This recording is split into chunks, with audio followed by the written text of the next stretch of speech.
The Hardy Boys need to retire from pro wrestling. Sup y'all, welcome back to the review space. In this video, I want to discuss the Hardy Boys. That's right, Jeff Hardy and Matt Hardy. The two high-flying, innovative tag team, two of the greatest tag team, one of the greatest tag teams of all time, but two of the best couple in wrestling, These two guys, they were very instrumental in the tag division during the late 90s when I was a kid. I love the Hardy Boys. They were tremendous. Them, the Dudley Boys, and Edge and Christian. Those TLC matches were incredible in the late 90s, early 2000s. They were so fun to watch, and they were different. They looked different. They had a cool style to them in terms of their gear, their presence. They looked like stars, like alternative kind of new metal looking type young guys, especially along with Lita as Team Extreme.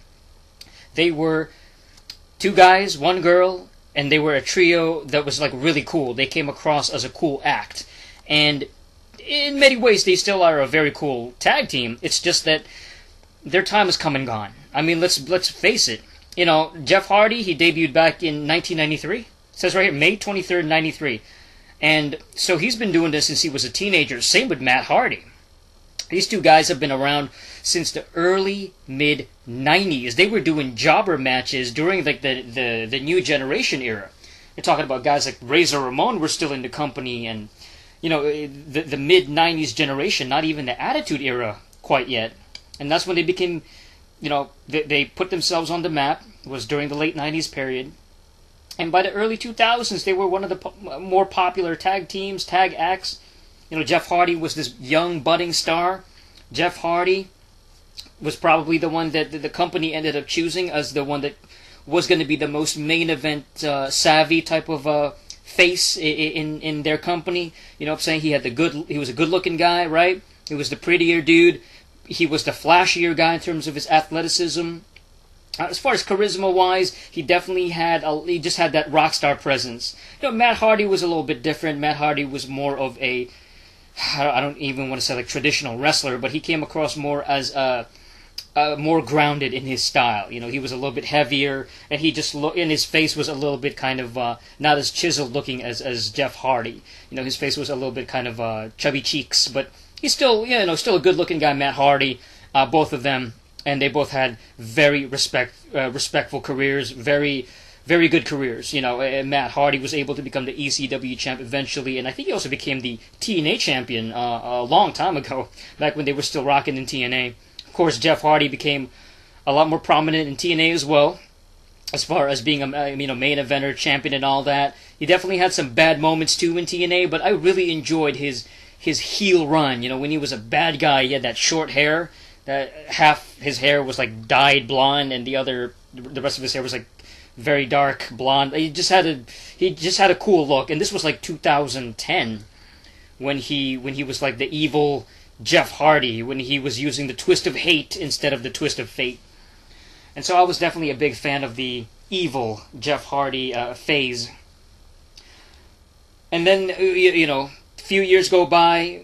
The two guys were just kind of doing their thing on TNA, and they were out of WWE by a certain period. They were kind of like not WWE guys anymore. Just after a while, they just end up staying in TNA for several years, and then you just kind of forget, like, oh yeah, WWE, Jeff Hardy was WWE champion back in the day. Like, oh yeah, Matt Hardy was ECW champion. You kind of forget about them after a while. A few years go by, and it's like, they're no longer in WWE. We were talking about the early mid-2010s. So 2011, 2012, 2013, all the way into 14, 15, 16. And then by that point, it's like so many years have gone by since they've been out of the company, out of WWE, that you kind of see them more as TNA guys, and they're just kind of like just doing their thing on TNA. They're not really... It's like, yeah, they're just collecting a paycheck, they're still doing some good work here and there, and then eventually they started doing the Woken Hardy gimmick, the Woken Hardy angle, and that was tremendous. That was one of the better gimmicks that TNA came up with, TV-wise, where you had to watch it on a daily basis or on a weekly basis. and it made the show feel special, especially when they would they would hold these the Woken Hardy events, and they would have it at the Hardy Foundation, the Hardy Foundation, but the Hardy their place, their house at the Hardy compound, I guess. And those events were tremendous. Back in I think it was 2016, they had that tremendous run. Matt Hardy became completely different, and the whole character was just completely wacky and quirky and strange and new and fresh and different. Yes, Brother Nero, I will delete you. Love that stuff. I mean, it caught on. It caught on. You know what I'm saying? Matt Hardy really, in my opinion, he peaked with that character. You know what I'm saying? He really gave new life to himself, to the family, to the Hardy brothers, the Hardy boys, and bringing in his family too. Young Maxwell, or King Maxwell, his wife, Rebby, and even her dad, the grandfather. It was an awesome act. It was that TV show, Impact, when they started doing that whole Woken Hardy stuff and having those matches and the events at the Hardy compound and having the feud against, I think it was Decay back in the day, Rosemary and Abyss and what's his name, Crazy Steve. That was a tremendous feud. It was good TV. It was fun. It was a little bit campy, but it was the kind of wrestling that I like. Kind of off the wall, a little bit crazy, very gimmicky, and just fun. I mean, it was fun television. So when they gave new life to themselves as the Woken Hardy Boys and all that, the Woken Hardys, I mean, I think in some ways that's when WWE really started to notice them again, and really they started to get back on WWE's radar, and that's when WWE was finally like, all right, we got to bring these guys in, because now they're winning titles in Ring of Honor, they're winning titles all across the indies, you know what I'm saying? It wasn't just in TNA, they were TNA tag champs, but they were doing their thing on the indies tag division, and they were so prominent, and they became such a hot act in that late 2016, early 2017 period. So by WrestleMania comes in, WrestleMania 2017, they came back, and they got such a huge pop. It was an Attitude Era nostalgia moment, but they came back as the Hardy Boys. They weren't the Woken Hardy gimmick quite yet. That wasn't going to come about until much later, unfortunately. It would have been cool to see them. I completely understand when they came back as the my God, what was that? The original, well, the classic Hardy Boys with the old school music of that was, that was nostalgia. That was pure like, oh, this is my childhood coming back. These were the cool guys I used to mark out to. Everybody used to mark out to back in the late 90s, early 2000s when they were together as one of the hottest tag teams of all time. But I knew that they were not going to last very long as a tag team when they came back to WWE. I knew that was like the beginning of the end, because realistically, even back then you could see them, oh crap, like they're back as the Hardy Boys. They're not the Woken guys anymore, and so their style is still going to be that high-flying extreme style. And then we start seeing like the injuries come about. I think Matt Hardy ended up getting injured. He had to go through some medical stuff. I think Jeff Hardy got injured as well. You know what I mean? So he was out for a bit as well. And so the guys are older, man. I mean, the guys are much older now. They're not young, like early, mid-20-somethings anymore. They are past their prime. They don't have that youthful body anymore where they can take all kinds of crazy bumps and still kind of walk away and still be relatively unscathed. Now they're getting injured, and their bodies are a lot older now. And they have a lot of wear and tear and mileage on them bodies. Like, you have to understand, Jeff Hardy, he's like 41 years old now. I think he was born in 1977. Wow. Yeah, so he's in their early 40s, and Matt is even older than him. So both guys are past their prime physically. I'm just talking about physically wise. I'm not talking about mentally wise. I'm not talking about psychology wise. I'm sure that they're a lot smarter than they've ever been. It's just that they no longer have that youthful youthful body. They don't. They've been injured too much. They've been through so much through the grind. They've been through the meat grinder. They've been through so many different types of matches, and they're injury prone now, much more so because they're older. That's what it is. When you get older, your body just it's easier to damage and break bones, and what I'm saying, get injured, pull a hamstring, tear a quad, all these different things. It's a lot easier to get injured when you're. I mean, these guys are in their early 40s. I'm sure they have like the body of a guy that's like 55 years old.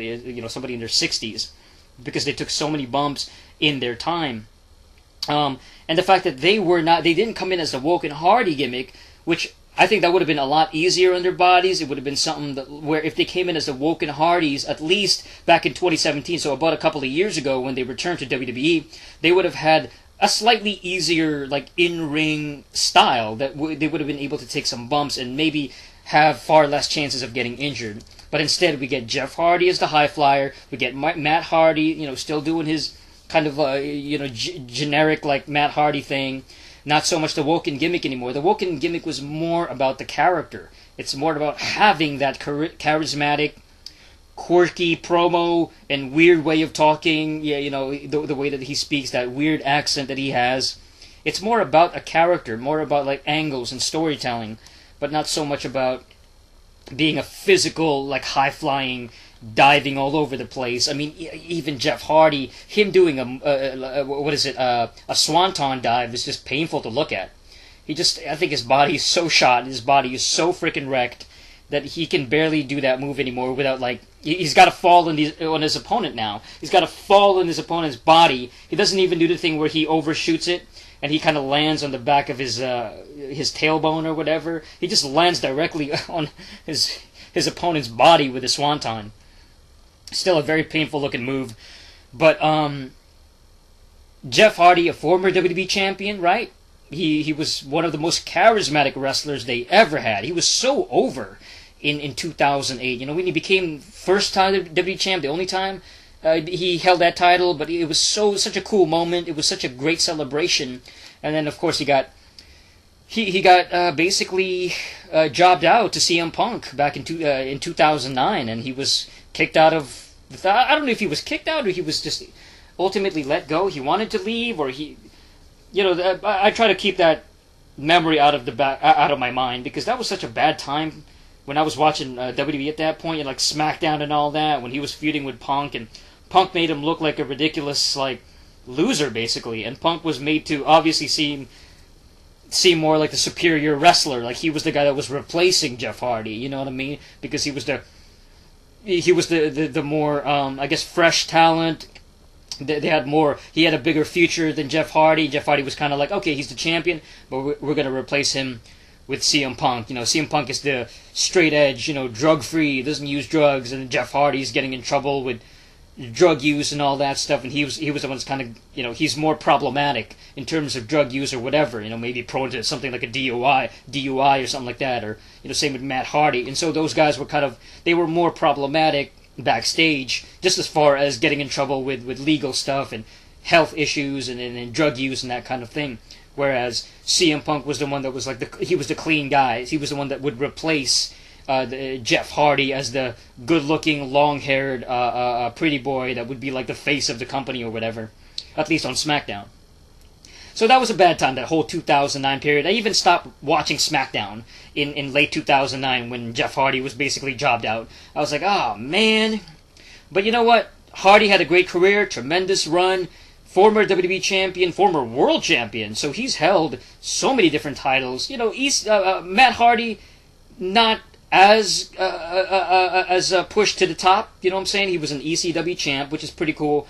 And he's obviously become a tag team legend on WWE, but like maybe he's not as main event material pushed as Jeff Hardy. But I think with the Woken Hardy gimmick, the Woken Hardy thing was tremendous. That could have been the main event gimmick that could have pushed him to the top. He could have been a world champion, a universal champion, or WWE champion as the Woken character. It's just that I think it's too late when he came in.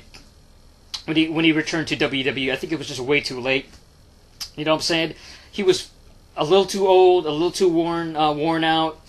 His body was a little too worn out, and again, if he had that gimmick like 5 or 6 years ago, him and Jeff Hardy, they could have probably done a lot more. They could have had more mileage. They could have probably been some type of like main event combination. You know what I mean? Like especially Matt Hardy as that character. But I mean, it was all about TNA. TNA was the one that gave him that freedom. TNA, Impact Wrestling was the one that gave him that creative freedom to become that character and really get himself over, take it to a different level. Give his character new life. With WWE, it felt more like with WWE they were just hopping on the bandwagon initially on the buzz that they got in the Indies as this hottest tag team of the year kind of thing in 2016, 2017.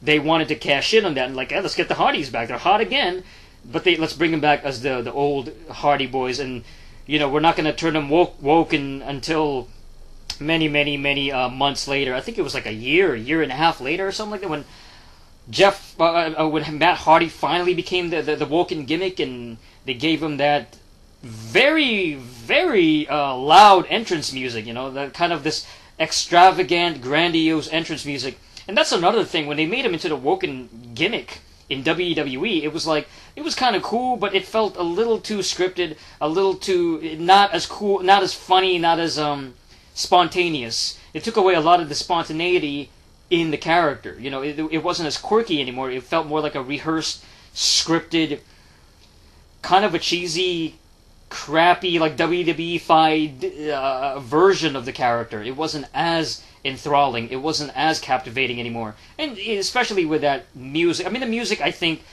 could have been fine on any other character. But his gimmick, that music is supposed to be... Matt Hardy's music, when he's the woken character, is supposed to be a lot more toned down. It's not supposed to be this loud, extravagant, cacophonic music. It's not supposed to be that loud theater. Dan, dan, dan, dan, dan, dan. It's not supposed to be this loud orchestral piece. It's supposed to be just like a piano, a simple piano tune that was a lot more low key, a lot less flashy. It was supposed to almost be like this hushed thing, because that was the humor. That was part of the quirkiness of the character, of the gimmick, is that his entrance in TNA with the piano and like Rebby doing her thing on the piano, and I don't know if she's even actually playing it, probably not, but like you'll hear the piano in the background. Dun, dun, dun, dun, dun, dun, dun, dun, dun, dun, I'll fade away and classify myself as obsolete. And so you'll have that piano classical music in the background, but it's very just the pianos. That's it. Very toned down. It doesn't have that extravagant, boisterous, loud orchestral piece that they gave him with WWE, that incredibly loud. And then they even made him laugh at the beginning, I will delete you, and then, dun, dun, dun, dun, dun, dun, dun, dun, and then it's just kind of obnoxious, a little too much, a little overbearing. But so I think in many ways WWE did kind of ruin the Woken character. They made him less entertaining. They made him less interesting. They took away the subtle nuances that made the character great to begin with on in TNA. So, unfortunately, that's what it was. They basically ruined it. And now, you see these guys, they got health issues. Like, I think Matt Hardy ended up... I know that it was rumored that he was going to be retired, or he's retiring and stuff like that, like last year and all that. And he basically denied. I think he denied the rumor, like, I'm not retired yet. I'm not retiring yet. And I don't think he is. I mean, I think that they did return, right? They came back. I heard that they came back. I haven't really been paying attention much to SmackDown or anything like that, or any of the main roster shows. But I did hear that they made a comeback. And I wouldn't be surprised if they get put in this tag team division of they're trying to at least push the tag division to a certain degree with Revival and all that, and they're trying to compete with AEW. That's another thing too, is AEW. I don't even want them in AEW. You know what I'm saying? I don't even want the Hardy Boys to go to AEW. I just want them to retire. That's the ultimate point of this video, is that I know I kind of not glossed over, but I kind of recapped their career briefly, and I'm trying to give you guys some context of like how successful these guys were. Definitely, I think the Hardy Boys are going to go down as one of the best and most influential tag teams, whether it's in-ring with the high-flying TLC matches, and even their influence on guys like the Young Bucks and all that. They were a tremendous act. It's just that I think their time has come and gone.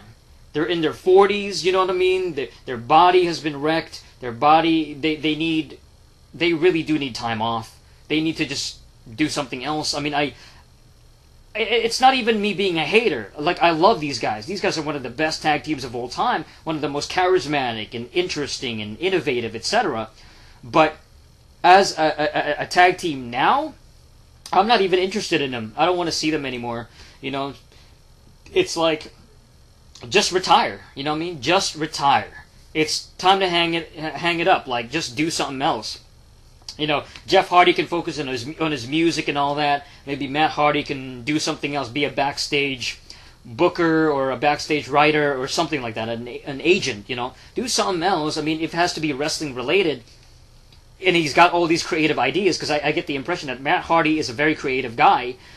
You know, he might want to help the younger wrestlers and give them some ideas and become like a creative force, you know, be a creative writer or something like that. Some guy that helps the younger talent, but instead of just being an on-screen character. I'm kind of done. I'm kind of just over with the Hardy Boys, you know what I'm saying? They were great. Their contributions is top-notch. They are a first ballot Hall of Fame tag team, and even individually, whether it's, you know, Jeff in the Hall of Fame, Matt Hardy in the Hall of Fame by himself, etc., they definitely deserve to be in the Hall of Fame someday. They should be, definitely. But it's like, it's time to it's time to retire. You know, I think it's over for these guys. You know what I'm saying? I'm not really interested in watching the Hardy Boys anymore. You know what I'm saying? Just to see these guys break their back and really ruin their health, and they are past their prime. You know what I'm saying? I think their time has come and gone. You know what I'm saying? There has to be a point in wrestling where these guys are no longer used just because of how past their prime they are, you know? It's like in professional sports like basketball or hockey, the NHL, you know, the NBA, NFL, etc. You don't have a bunch of old guys in there. You might have a few guys in their late 30s, early 40s or whatever, but most of the talent, the athletes, the current like best athletes in sports are very young guys in their 20s, their early 30s, that's like doing their thing, like in the prime, in the peak of their physical capability. But the problem with wrestling is because wrestling is basically a predetermined, you know, fake thing, and I'm not using fake derogatorily, but like I'm using it in a way that this is not actual sports, but it is very physical. They have the ability to just keep bringing them back, like in Hollywood, like in movies. They got to bring back an old actor, somebody who's like 70 years old. I'm over it, man. I don't want to see these guys end up in wheelchairs. You know what I'm saying? I don't want to see these guys getting severely injured. We don't want to see that. We don't want to see these guys ride off into the sunset, still healthy with their families, still able to see them as healthy people. So that's pretty much what I have to say with the Hardy Boys. They gotta retire. I'm over it. They're a great tag team, but they need to hang it up. It's over. Let younger talent, younger tag teams take the reins and take over. It's over for the Hardy Boys. They were great. The Attitude Era is over. It's a wrap. So that's it for this episode of Review Space. Thank you guys for watching. That's my opinion. Check out the rest of the channel for more videos, especially some wrestling stuff. I have spoken about women's wrestling and stuff like that. Talked about the Corey Graves Carmella affair and that controversial topic, and also the AEW. Why I think AEW will fail against the WWE. Subscribe to the channel. Click on the bell button for the latest notifications. And until next time, peace.